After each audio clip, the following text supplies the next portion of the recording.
Fala, minha diretoria, deixa eu deixar uma resenha aqui com vocês, que é o seguinte, eu bato muito na tecla de que o futebol, ficando mais tático, mais físico, mais intenso como ele é hoje, ele perde muito na qualidade técnica, né? Porque você zela por outras coisas prioritariamente do que a qualidade. Então hoje é muito mais importante você ter um jogador que fecha os espaços, que é forte, que é grande, que chega rápido, que isso, que aquilo, do que um jogador que tecnicamente talvez seja capaz de dar 2 ou 3 passes decisivos dentro da partida. E esse jogador que dá os passes, se ele não cumprir todas essas outras etapas, ele tá fudido. Se o cara que cumpre todas as etapas não der o passe, ele tá escalado, porque ele tem boa possibilidade de fazer o que é mais importante no jogo hoje. Por que eu critico o futebol atual? Porque o futebol atual, ele chegou num momento físico, tático, com algumas burrices cometidas pela FIFA, que não são burrices, são propositais para que a UEFA se sobressaia. A preocupação da FIFA é com a UEFA. Ela está cagando para o futebol mundial e para o sul-americano. E para isso, o que ela faz? Ela criou uma série de mecanismos para tentar equalizar o futebol no mundo inteiro, através de regras e etc. E nessa equalização, dar ao europeu a facilidade em relação a quase tudo.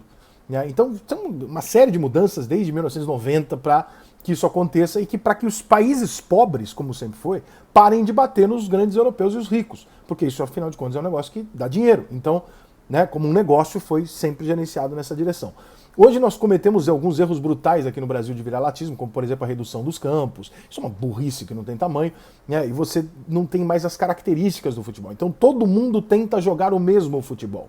Qual o futebol? O futebol rápido, o futebol intenso, o futebol forte, o futebol físico, o futebol tático, o futebol inteligente, o futebol de curto espaço. Quem ganha com esse futebol? O europeu. Óbvio, quanto mais evoluída for a sociedade, a condição local, mais inteligente, com mais compreensão de jogo, um cara vai ter, de parte tática, etc, etc, mais juízo para trabalhar fisicamente, para ser um atleta, do que um cara nascido sem cultura nenhuma, sem nenhuma condição, no meio de uma favela no Brasil ou na África, obviamente. Então, você começa a desqualificar a técnica e dar ao futebol uma oportunidade de que seja mais importante ter tudo isso que o europeu tem do que ter a bola no pé que temos nós, os africanos, os argentinos, enfim, os sul-americanos de maneira geral. E aí você começa a desnivelar o futebol, que era assim, tá? Era o contrário. Aí começa a iguala e do igualar começa a abrir para os europeus. E aí nós chegamos num ponto do futebol onde quase todo mundo joga no mesmo tamanho de campo, quase todo mundo joga com o mesmo gramado, quase todo mundo molha a grama antes do jogo, quase todo mundo joga com o mesmo preparo físico, quase todo mundo joga na mesma intensidade, nos mesmos padrões táticos, e portanto a gente chega num mundo globalizado onde todo mundo tem acesso à mesma informação. Então é óbvio que o treinador brasileiro ele consegue saber tudo o que o Guardiola faz, e o Guardiola consegue saber tudo o que o treinador sul-americano faz. Então, por que você consegue aplicar num e não consegue no outro? Tem uma questão cultural nisso, mas tem uma coisa acontecendo que é o resultado disso tudo, que já está acontecendo e que nem todo mundo tem notado. Eu não estou desqualificando os títulos do Palmeiras, por favor, tá? O Palmeiras é bicampeão da América com todos os méritos. Mas é fato que, embora hoje, nesse momento de 2022, o Palmeiras esteja mudando o jeito dele jogar, o Palmeiras ganhou 2 Libertadores jogando de uma forma reativa, não muito agradável de assistir, não propondo o jogo pra caralho e tal. Esse era o perfil do Palmeiras, a maneira que o Palmeiras jogava, e tudo bem. Ele ganhou 2 Libertadores da América, sim. Maneiro, resultado foda. É um acaso? Pode ser. Aí você vai para a Europa. E aí você vai assistir a Champions League, que é a NBA, que é aquele pedacinho de futebol que eu acho absolutamente aceitável se destacar do restante. Tá? Quando fica essa brincadeira de que eu não gosto de futebol europeu, isso, aquilo, eu acho que a Champions League é uma NBA que você tira e fala assim, ó, existe o futebol, existe a Champions League, beleza, tamo junto. É a nata de 55 países ricos. Então, tá tudo certo, é isso aí. O que eu não concordo é você pegar o meio de tabela do campeonato alemão, do campeonato francês, do campeonato espanhol e querer falar que é muito melhor do que o nosso. Desculpa, aí é viralatismo.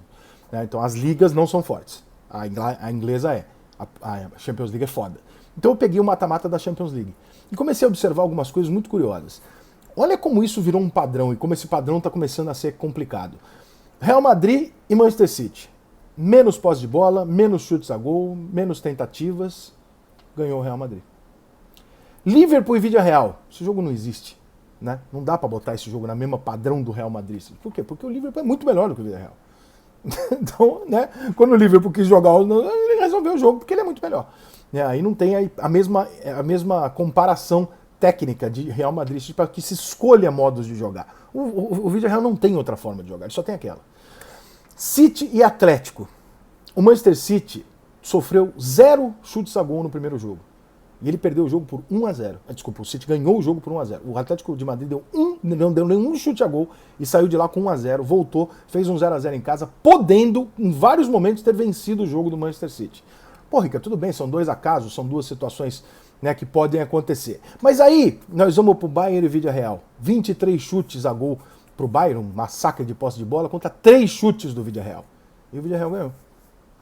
Aí você vai pro Chelsea e Real Madrid. 20 chutes contra 8, 60% da posse de bola. Tudo isso a favor do Chelsea. E o jogo foi 3-1 pro Real Madrid.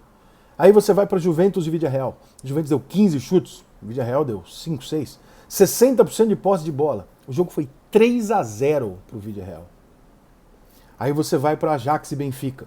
O Ajax teve 70-30 de posse de bola, deu 16 chutes a gol contra 4 do Benfica. E o Benfica ganhou o jogo, 1-0. Aí você vai para o United e Atlético de Madrid. De novo, o United domina o jogo, chuta mais, tem mais posse de bola, tenta mais. 1-0 para o Atlético. Paris Saint-Germain e Real Madrid. 60% de posse de bola no primeiro jogo, 21 chutes a 3. Tudo a favor do Paris Saint-Germain. E aí o Paris Saint-Germain faz um golzinho no final do jogo tal e vai para o jogo de volta com 1-0 no placar e o Real Madrid vira. Ou seja, esse primeiro jogo foi uma disparidade gigantesca. Nós estamos falando de um jogo de 21 finalizações contra 3. De 60%, 65% de posse de bola. Você entende onde eu quero chegar? Nós chegamos num ponto onde atacar não é o melhor negócio. Tomar a iniciativa do jogo não te dá mais nenhuma vantagem na possibilidade de ganhar o jogo. A vantagem que poderia ser fazer, olha, você tem 60%, times iguais, tá? O time que toma a iniciativa do jogo, ele tem 60% de chance de ganhar, o outro tem 40%. Sempre foi mais ou menos assim, né, no futebol. E aí o outro vai tentar de uma outra forma, ou então às vezes os dois se atacam, que é o ideal e tal. E você faz o quê? Você privilegia, né? Então o time que ataca mais, o time que está mais com a bola, que tem mais perto do gol, normalmente ele tem mais chances de ganhar o jogo. Isso sempre foi assim. Só que nós chegamos num momento onde não é que diminuiu a diferença, ela inverteu. O time que não tem a bola, que não toma a iniciativa do jogo, quando ele retoma a bola, ele tem muito mais possibilidades de fazer um gol por estar com a defesa desarrumada, o adversário, do que o time que está tentando atacar uma defesa postada. Por quê? Porque nós chegamos num nível físico, tático, né, daquela porra toda, que o campo ficou desse tamanho, os jogadores ficaram desse tamanho, o espaço acabou, e você pode ficar com uma defesa postada 90 minutos e eu ficar com uma puta qualidade como o Manchester City, batendo em você, e se você tiver um time qualificado, você não toma o gol. Só que se você roubar 3 bolas, a sua chance de fazer o gol é maior do que a do time que chutou 20 bolas no teu gol. Gente, isso é uma tragédia. Isso é um caminho trágico para o futebol. Nenhum esporte tem isso como premissa. Né? Você tem a possibilidade de. Então eu tenho a possibilidade de uma zebra, de você tentar uma estratégia diferente e conseguir ganhar. Isso ser o padrão, o time que menos tem a bola e que menos busca o gol, é o padrão, ele ser favorito na partida taticamente, é mais provável que ele ganhe o jogo do que o time que... Está acontecendo isso no futebol mundial. E peguei aqui o exemplo mais topo da lista que existe. E se você quiser fazer aqui na América do Sul, o Palmeiras é o bicampeão da Libertadores com um jogo assumidamente reativo. Ou seja, nós chegamos no momento em que talvez muita gente ache que isso não precisa ser discutido, mas onde 2 times entram em campo e o time que não propõe o jogo, que não toma a iniciativa, é o time que mais tem chances de ganhar o jogo. Isso é inaceitável, porque vai chegar o dia que os 2 times vão ficar esperando a bola. Os 2 times vão ficar atrás. E aí? O que vai acontecer com o futebol? Você acha que os treinadores, o pessoal não está olhando para esses resultados e falando, peraí, por aí, é melhor não ter a bola. Porra, é melhor não... Ué, olha o dinismo, por exemplo. O dinismo quando começou, puta que pariu. Aí o dinismo vai andando, vai caminhando, e o dinismo não consegue se firmar. Por quê? Porque ter a bola é uma merda. Porque propor o jogo é uma merda. Porque o adversário vai pegar uma bola contra você com o espaço e vai matar o jogo. A FIFA precisa fazer alguma coisa. Esse caminho do mudar, mexer em regra mesmo, mexer em alguma coisa grande, porque não é possível que você dê a quem pratica o antijogo, ou seja, não o antijogo que eu estou falando de esportivo, eu estou falando do antijogo, né, de eu quero destruir o seu ataque, eu não vou propor, eu vou tentar o mínimo possível, esse cara seja privilegiado em relação ao cara que está tentando jogar. O futebol está indo numa direção extremamente perigosa. E isso aqui justifica pra caralho a queda técnica no futebol mundial, a quantidade de ídolos muito menor, a quantidade de craques muito menor. Isso aqui justifica pra caralho. Eu não preciso.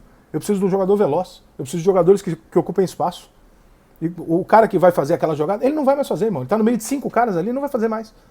Vai fazer quem? O Messi, uma vez ou outra. Vai fazer o Cristiano Ronaldo, uma vez ou outra, o Neymar. Os outros não vão fazer.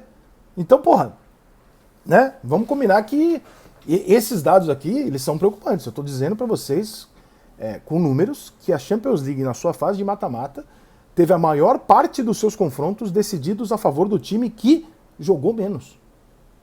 Se isso não é estranho,